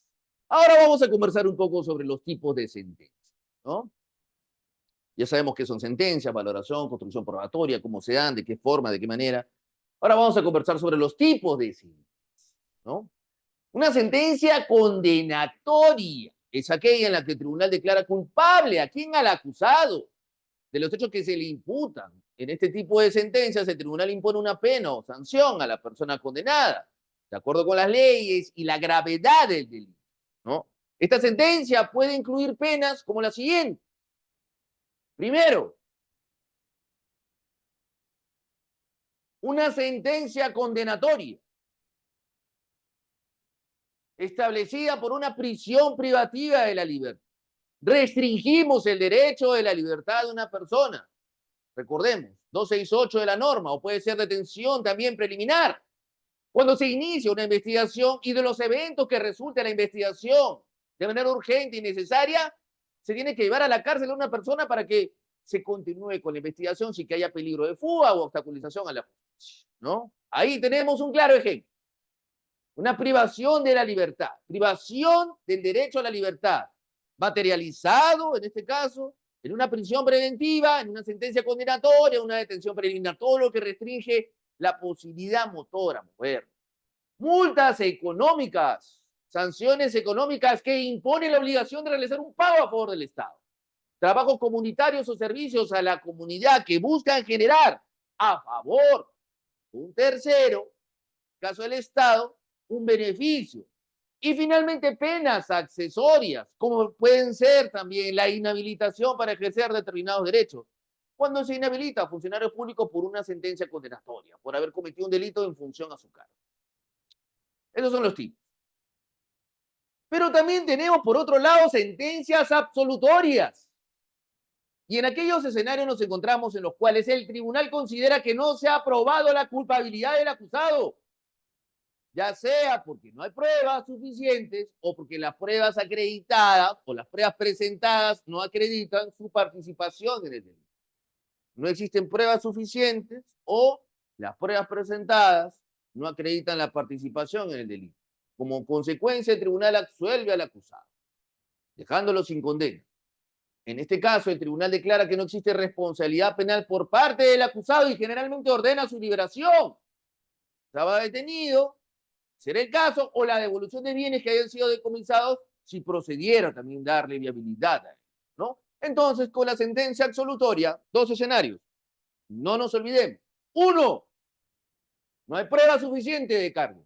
O dos, las pruebas presentadas no generan la convicción de la participación del delito de nuestro patrocinado. Por lo tanto, se absuelve al acusado. Como volvemos a señalar, se dispone la liberación del acusado y se ordena la devolución de los bienes que hayan sido decomisados en caso se hubiera dado el escenario de un allanamiento u otra medida tomada por Fiscalía para garantizar el desarrollo de la investigación. Incautaciones, por ejemplo, bienes, celulares, etc.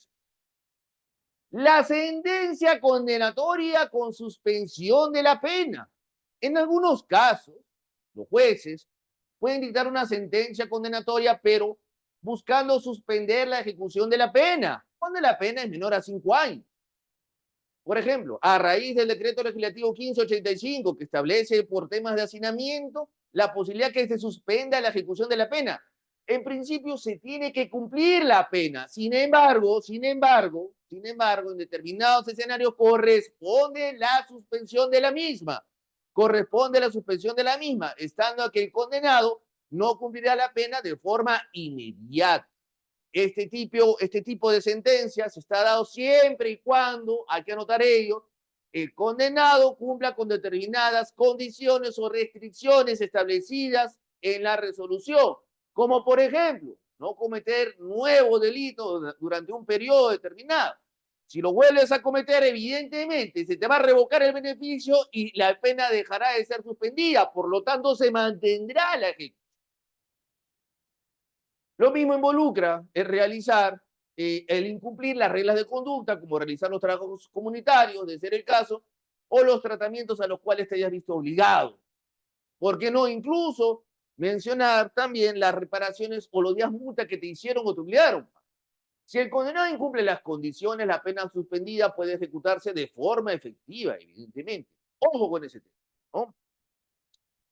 Muy importante porque en algunos escenarios, una de las reglas es pagar una reparación civil. ¿Qué pasa si no la pagas? ¿No? Estás expuesto a que puedan solicitar la revocación del fallo y que ejecuten la pena. Ojo con ello, ¿no? La sentencia también por sobreseimiento. El sobreseimiento es una decisión judicial que pone fin al proceso penal, ya sea de manera temporal o definitiva. Este tipo de sentencia se dicta cuando se considera que no hay motivos suficientes para continuar con el juicio. No existe mayor información o elementos de convicción a desarrollar para continuar con la etapa de juzgamiento. Estamos utilizando de forma indebida al Estado para mantener un juicio. Existen dos tipos de sobreseimiento al respecto. O la teoría, finalmente, casuística lo desarrolla de la siguiente manera. Dos tipos de sobreseimiento. El primero, sobreseimiento provisional. Se dicta cuando existen circunstancias que impidan continuar con el proceso. Por ejemplo, la desaparición de pruebas cruciales, ¿no? no se cierra el caso de manera definitiva. Por el contrario, se tendrá que reabrir en el momento que aparezcan las pruebas, o si surgen nuevas pruebas, o si vuelven a aparecer, o si han sido entregadas finalmente por un tercero. Es decir, esta suspensión provisional, denominado sobreseimiento provisional, genera la suspensión de la continuación de la etapa de juzgamiento hasta que se pueda encontrar los elementos de corroboración, elementos constitutivos de corroboración de tutoría del caso para determinar el derecho a la verdad. Y finalmente el sobreseimiento definitivo, que se dicta cuando se considera que no existe fundamento alguno para acusar al procesado. No existe elemento de convicción alguno, por lo que se pone fin al proceso de manera definitiva, no corresponde con la sentencia de no lugar a proceder, ¿no? En algunos sistemas jurídicos, ya utilizando otras plataformas jurídicas, podemos identificar también determinados escenarios como las sentencias de no lugar a proceder. En el caso en concreto, es una suerte de decisión o un equivalente a decisión de sobreseimiento, porque se concluye que no existen suficientes elementos para continuar con el proceso penal. Por ejemplo, en el derecho argentino, ¿no? Sentencia de no lugar a proceder. No se va a continuar. Claro, la denominación es básicamente distinta, pero el contenido es igual. No existen nuevos elementos para continuar, para mantener la etapa de investigación o etapa de juzgamiento, motivo por el cual corresponderá dejar sin efecto el mismo a efecto, valga la redundancia, de que no se utilice de forma indebida el aparato estatal para encauzar a un justiciable. Sentencia de no lugar a proceder. La sentencia interlocutoria, ¿no?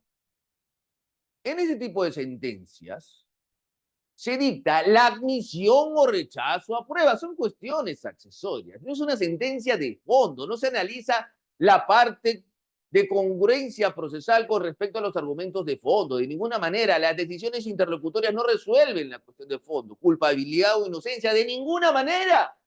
Pero pueden influir en el desarrollo del juicio porque se pueden incorporar medios probatorios.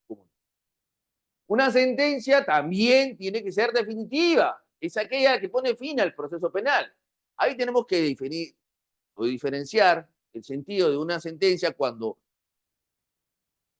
es cosa juzgada o cuando no es cosa juzgada. Cosa juzgada que ya no se puede hacer nada. Primera instancia, segunda instancia, ya definió el Poder Judicial, no se puede hacer más. No es susceptible de más recursos dentro de esa instancia judicial. Ya no puedo hacer nada ante el juez y ante la sala porque quedó firme. Primera instancia, apel. Otra vez, resolución de primera instancia. Condena a tu patrocinado, apelas, te vas a la segunda instancia, resuelve. Queda consentida, no se puede hacer más. No fuiste por recurso casatorio. Queda consentido, quedó firme, no puedo interponer más. Ya no se puede recurrir, no se puede hacer absolutamente más. Posiblemente podríamos entender que acudiendo a la justicia constitucional estaríamos utilizando una nueva vía. No es técnicamente ello, porque la norma nos establece la Constitución el principio de doble instancia, solo tienes primera y segunda instancia. Está en la Constitución. Finalmente, el tema constitucional o la justicia constitucional es un mecanismo residual, extraordinario, que busca identificar en determinados escenarios muy puntuales el incumplimiento de la garantía del debido proceso. Muy, pero muy excepcional. No es lo normal. Lo normal es primera y segunda instancia. Ahora, ¿qué es la apelación? Cuando una de las partes no está de acuerdo con la sentencia dictada, puede interponer recurso de apelación o de revisión con nueva prueba, dependiendo del caso. La sentencia del Tribunal Superior que resuelve el recurso de apelación ya es definitiva. Ahora, la sentencia, o en este caso el recurso de apelación, tiene que identificar los agravios. ¿Cuál es el agravio? ¿Cuál es el agravio con respecto a eso? ¿De qué manera lo postulo? ¿Cómo me ha generado un perjuicio? En función de ellos que se va a resolver, ¿no? Los tipos de sentencia en un proceso penal son variados y dependen de la naturaleza del juicio, las pruebas presentadas y las circunstancias del caso aplicable en su momento. Las sentencias más comunes son o las condenatorias o las que absuelven. Pero también, como ya hemos hablado, está la sentencia o el denominado sobreseimiento, y en determinados escenarios considerado como el no al lugar o las interlocutores que son de mero trámite. En todos los casos, las sentencias deben estar motivadas. Ya hemos hablado de la motivación. Tiene que existir un pronunciamiento con respecto a la congruencia de las partes procesales. No basta con que el juez resuelva por resolver. Tiene que existir una debida justificación, pertinencia al momento de emitir un fallo, porque lo establece la propia Constitución y lo establece también, ¿qué cosa? Siendo pronunciamientos del Tribunal Constitucional, en los cuales se requiere que exista una motivación con arreglo a la ley, garantizando el principio de justicia y la equidad procesal. Otro ejemplo, el caso Gorriti y Daye, en el cual el señor expresidente de la República fue condenado a 25 años. Fue condenado en este supuesto porque se entendía que el señor presidente habría tomado parte del secuestro agravado de dos personas, el señor Gorriti y el señor Daye. La pregunta es la siguiente. ¿El señor Gorriti y el señor Dyer estuvieron secuestrados o existió detención? Yo considero que existió en ese caso una detención. Ahora, si Fiscalía propuso secuestro y no el agravante de trato cruel, ¿cómo una sentencia final va a incluir el agravante de trato cruel? No se puede, pues sería una sentencia extrapetita, extrapetita. No podemos ir más allá de lo que piden las partes. ¿Por qué se hizo? 25 años, ¿no? Evidentemente no existe pues congruencia procesal y una debida motivación. Eso llegó oportunamente al Tribunal Constitucional. Pero en el caso en concreto, es de verse que no correspondería emitirse.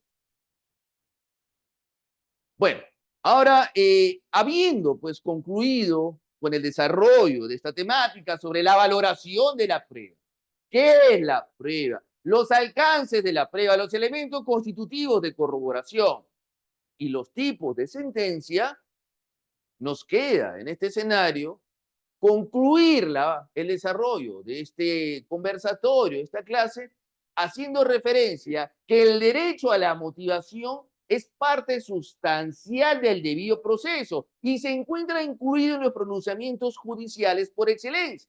El Tribunal Constitucional ha establecido que es una obligación imperiosa de los magistrados emitir fallos conforme a ley, siempre bajo los alcances del derecho a la debida motivación de las resoluciones judiciales, los cuales tienen que estar ceñidos por el principio de congruencia procesal.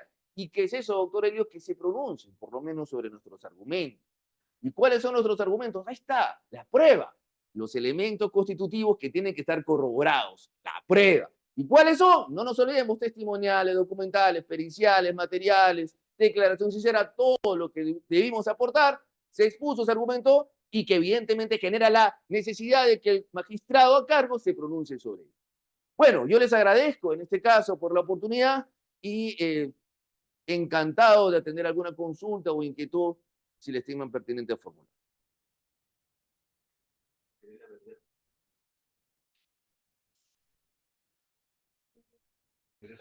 La doctora Fiorella. Sí. Muy buenas noches. Buenas noches, profesor. Hay una consulta, bueno, se lo escribí en el chat y ahora se lo planteo. Es una pregunta, ahora que hemos estado hablando de las sentencias, ¿no? Absolutorias, condenatorias y sobreseimiento. ¿Existe algún caso dentro de nuestro ordenamiento jurídico penal en el cual tras absolverse a un recluso, digamos que ha estado preso muchos años, pero al final se demuestra que fue inocente, o sea, que no cometió determinado crimen, procede algún tipo de indemnización por parte del Estado? Esa es la primera pregunta. Y la segunda pregunta es si tanto el sobreseimiento provisional como el definitivo interrumpen el plazo de prescripción. Hago esta pregunta porque nos gustaría que nos explicara un poquito, de repente con ejemplos chiquitos, hasta qué punto puede reabrirse un caso, ¿no? ¿Cuántas veces puede reabrirse un caso? Porque eso es algo que estoy seguro que nuestros clientes a un momento nos van a preguntar. Y en todo caso, ¿en qué normativa está y qué podemos revisar? Muchas gracias. Muchas gracias por la pregunta. Con respecto a lo primero, donde se hace referencia a si procede una indemnización por daños y perjuicios, claro que sí, de todas maneras, pero el problema es la pobre víctima que ha sido llevada pues a un penal luego de haber estado tantos años y luego de luchar su libertad, eh, iniciará un proceso contra el Estado, o sea, luego de tantos años, demandar al Estado. Y el problema no es ganar al Estado, el problema es cobrar al Estado.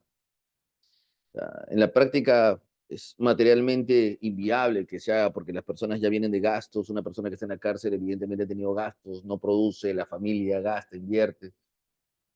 Sí, una propuesta podría ser una propuesta legislativa, tal vez una indemnización de oficio, ¿no? Ver cómo se puede cuantificar, evidentemente.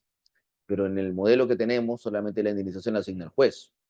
Y no solamente tomar en cuenta que tiene que ser a petición de parte, o sea, tendrías que demandar al Estado y después de eso ejecutarlo.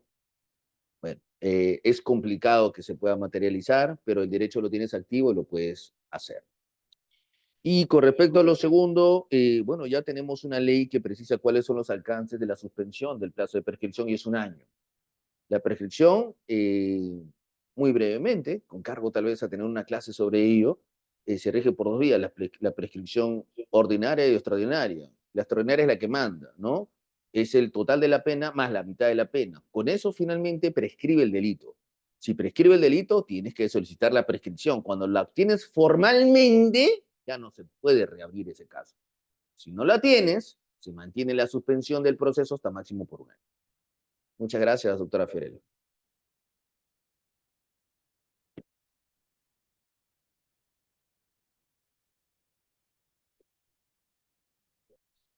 El doctor Otto Flores. ¿Aló, me escucha? Hola. Muy buena noche, doctor Otto. Buenas noches, doctor. Ante todo, agradecer directamente por su clase muy importante. Doctor, una consulta. Hemos estado hablando de los recursos de apelación. Con respecto a los recursos, son medios impugnatorios. Mi pregunta es, usted habló con respecto a un recurso de revisión, pero ahí en el título se dice, no dice recurso, dice acción de revisión. ¿Podría indicarme, o sea, por qué se llama acción de revisión, no se determinó como un recurso de revisión? Muchas gracias por la pregunta. La acción de revisión, o presentado también como una revisión de sentencia, se da cuando acaba finalmente una instancia judicial y tienes una nueva prueba para poder sustentar la variación de un pronunciamiento judicial. Es difícil porque en realidad tienes que decirle al juez, pues tú mismo te equivocaste, tú mismo tienes que corregirlo, ¿no? Entonces se sostiene en nueva prueba y tiene que tener un grado extraordinario de alcance que permita sostener que ese fallo inicial fue equivocado. Acción de revisión o revisión de sentencia, ¿no?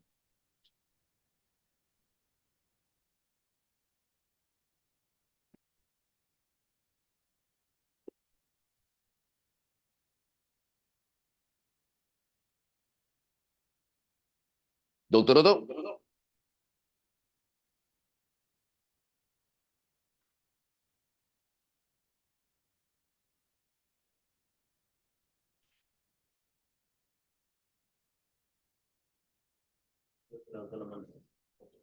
Sí, doctor, listo. Doctor Muchas Otto, sí, lo gracias. escuchamos. Sí, muchas gracias, por la respuesta. Gracias. Muchas gracias, doctor.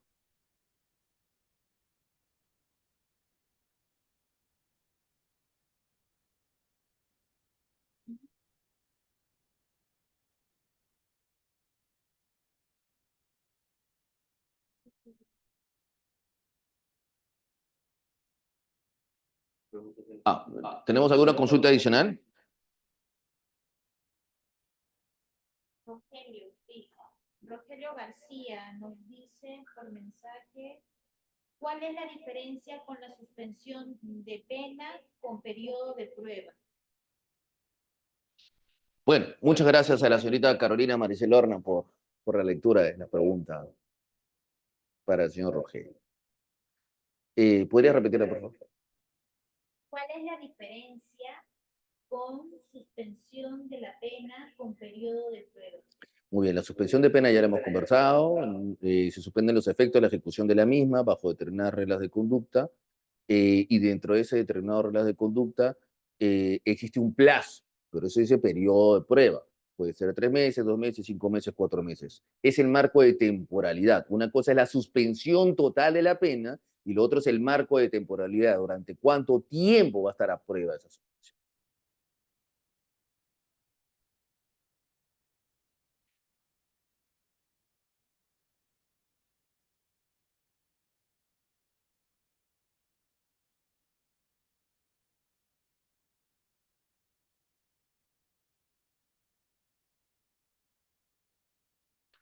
Bueno, no, entiendo que no hay más consultas. Yo quiero agradecer nuevamente al señor Enrique Ortega, al señor moderador del Colegio de Abogados de Lima, al señor Raúl Canelo Rabanal, señor decano del Colegio de Abogados de Lima, por esta cordial invitación el día de hoy para poder conversar sobre estas temáticas procesales.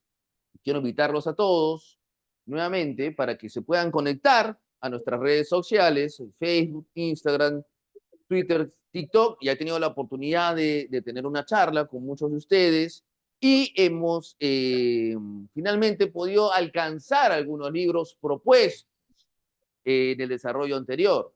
Quisiera extender nuevamente esta invitación a todos nuestros amigos de nuestra comunidad jurídica para presentarles como obsequio, porque siempre es importante contribuir con la actividad académica, un presente, un libro del señor expresidente Alberto Fujimori, un gran amigo, una excelente persona. Encantados, por favor, les voy a pedir a todos los que estén interesados para que puedan entrar al sorteo de los mismos, es el número 90-8867-531, 90-8867-531. Vamos a esperar que puedan agregar ahí y que puedan confirmar a la señorita Carolina Maricel Horna, que se encuentran ya inscritas en nuestras redes sociales, seguramente ya le confirmarán por ahí, a efectos de que podamos sortear estos libros el día de hoy, seguramente, y puedan tener el día de mañana o pasado mañana ya este pequeño presente de parte de mi persona. Muchas gracias, doctor Elio Herrera, Gracias, por su señorita brillante Carolina. ponencia, como La siempre. escuchamos, Con doctora. tantos ejemplos y explicativamente. A nombre de nuestro señor decano, de nuestra señora directora, le damos las gracias y agradecemos también a todos los participantes por haber asistido e intervenido. Hay una preguntita que alguien ha escrito en el chat. No sé si Vamos a sería... atenderlas, encantado. Sí, sería la última que pudiera. Dice, ¿qué criterios debe evaluar el juez para decidir sobre la aplicación de medidas cautelares menos gravosas que la prisión preventiva en el caso de Andrés Hurtado? ¿Qué criterios? Muy buena pregunta.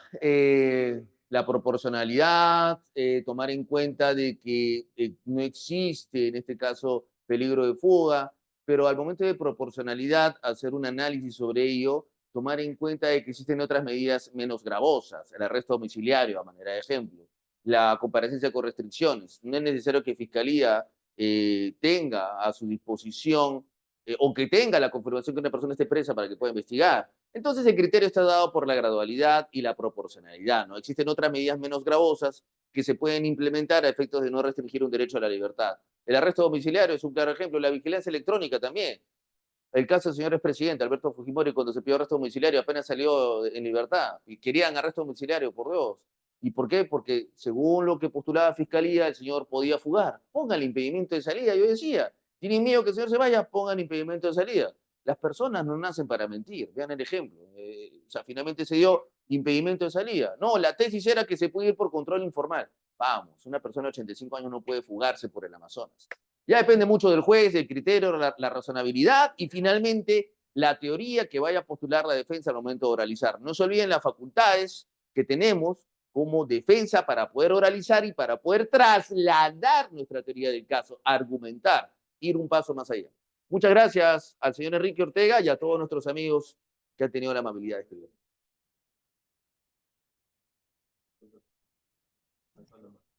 Sí, Señor Enrique, tengo una pregunta más, me parece. sí, Fiorella Verdejo, otra vez. Disculpe, ¿Cómo está, doctor? sí, sí. Dos cosas quería que me confirme. Hace como 2 semanas o 3 semanas, me parece haber leído, no sé si es una fake news, pero que hay una figura de coerción penal que al parecer habría sido eliminada. Me parece que era un tipo de detención. No sé si era la detención preliminar judicial, que había sido o había un proyecto al menos, no sé si usted tiene conocimiento, que una de las medidas, y yo estoy preocupada porque como con todas las cosas que están pasando últimamente, el derecho procesal penal pues está cambiando mucho. Y la segunda pregunta que quería hacerle ya era en cómo poder presumir o qué criterios se tienen que tener en cuenta en el caso de obstaculización de la justicia.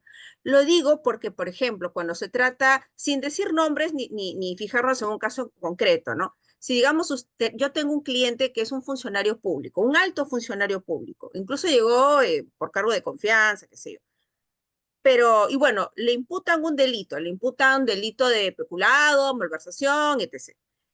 Y él acude, y yo sé que la fiscalía ha pedido para él, ¿no? Prisión preventiva, porque bueno, la prognosis, la pena planteada es, no sé, 15 años, vamos a decir así, 15 años de pena privativa de libertad, según la fiscalía existen graves y fundados elementos de convicción, etc.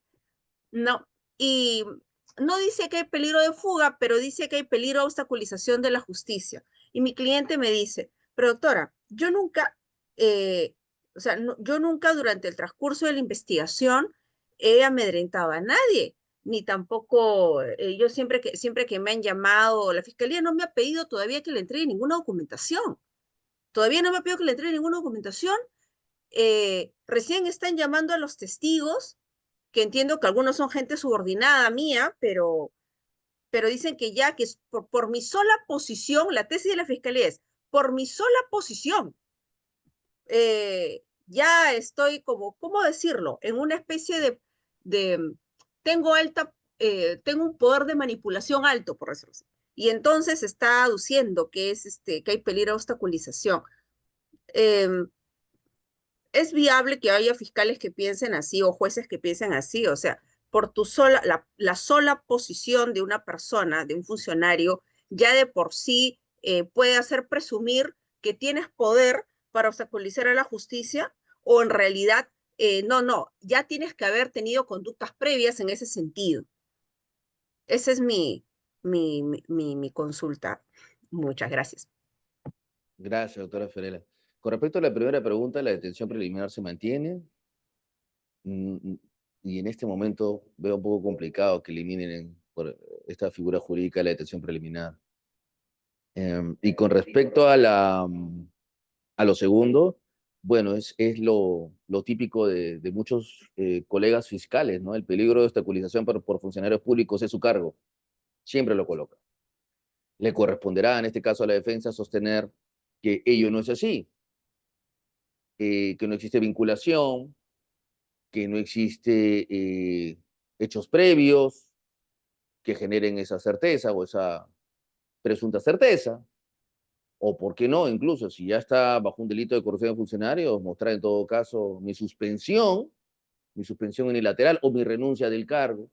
Pero la pregunta es, ¿por eso te llevan a la cárcel? ¿Por eso te pueden condenar? ¿Por eso te pueden restringir el derecho a la libertad? Sí, y depende mucho del juez que te toque, en verdad. Lamentablemente es un criterio muy subjetivo, muy genérico, y ya corresponderá que la defensa pueda no solamente centrarse en el peligro de obstaculización, sino en los arraigos. Recordemos que la norma dice 268, más peligro de fuga y arraigos y peligro de obstaculización. Entonces no hay que centrarnos solo en uno. En el criterio punitivo vamos a perder siempre, ¿no? Porque la pena es mayor a 5 años, estamos un poco complicados. Pero lo ideal es centrarse en todo. Si logramos determinar que no existen graves y fundados elementos de convicción, no pasamos a los demás requisitos. Y en la medida que no logramos desvanecer el primer elemento, bueno, tendremos que demostrar finalmente que no existe peligro de obstaculización por hechos previos, no hay vinculación o tal vez una suspensión del cargo, ¿no? Gracias. Muchas gracias, doctor. Sí, muchísimas gracias a nombre de la Dirección Académica y de Promoción Cultural del Colegio de Abogados de Lima, doctor Elio Riera. Nuevamente le agradecemos por esta ponencia, esta exposición bastante explicativa y con ejemplos, y creo que ha dejado en claro todas las dudas que tienen los participantes. Agradecerles y recordarles que tenemos nuestro control de lectura este fin de semana. Doctor Elio, ya al interno nos comunicaremos con su equipo técnico. Muchas gracias, señor Enrique. Ortega y también al señor decano Raúl Canelo Rabanal por esta cordial invitación. Nos vemos muy pronto en el momento que indiquen y los espero en el 9088-67531 para hacer presente el ofrecimiento realizado por mi persona. Muchas gracias a todos, que tengan una bonita noche. Nos vemos pronto.